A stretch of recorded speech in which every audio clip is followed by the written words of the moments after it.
সম্মানিত সংগ্রামী জনতা, আসলে যেই ফেসিবাদ উচ্ছেদ করার জন্যে আবু সাঈদরা শাহাদাত বরণ করেছিল, সেই ফেসিবাদের কাজ কিন্তু ফেসিবাদ কিন্তু একটা ব্যক্তি উচ্ছেদ হইতে পারে, কিন্তু রন্ধ্রে রন্ধ্রে তারা এখনও বসে আছে। এদের থেকে যদি দেশটাকে মুক্ত করতে হয়, তাহলে পরে সকল শ্রেণীর দলমত নির্বিশেষে সবাইকে ঐক্যবদ্ধভাবে সকল বিভাজন, সকল বিভক্তি, সকল ফতুয়াবাজি সব কিছু বন্ধ করে এক মত, এক ধ্যান, এক পথে আল্লাহর এই জমিনে আল্লাহর আইন এবং সৎলোকের শাসন অর্থাৎ কোরআনের শাসন জারি করার জন্য আমাদেরকে ঐক্যবদ্ধভাবে চেষ্টা করতে হবে। আমরা একমত আছি না, কি বলেন সকলে? জি, আসসালামু আলাইকুম ওয়া রাহমাতুল্লাহ। আমরা দীর্ঘ 17 বছর আপনাদের সাথে একসঙ্গে কাঁধে কাঁধ রেখে গণতন্ত্র, আইনের শাসন, ন্যায় বিচার, সামাজিক নিরাপত্তার জন্য লড়াই করেছিলাম।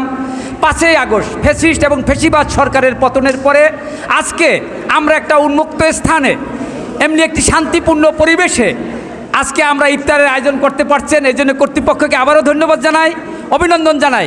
আগামী দিনে ইনশাল্লাহ আমরা বাংলাদেশের গণতন্ত্র, আইনের শাসন, ন্যায় বিচার এবং ভোটের অধিকার আদায়ের লড়াইতে ইনশাল্লাহ একসাথে কাঁধে কাঁধ মিলিয়ে আমাদের অধিকার আদায় করব, এই বলে আমার বক্তব্য শেষ করছি।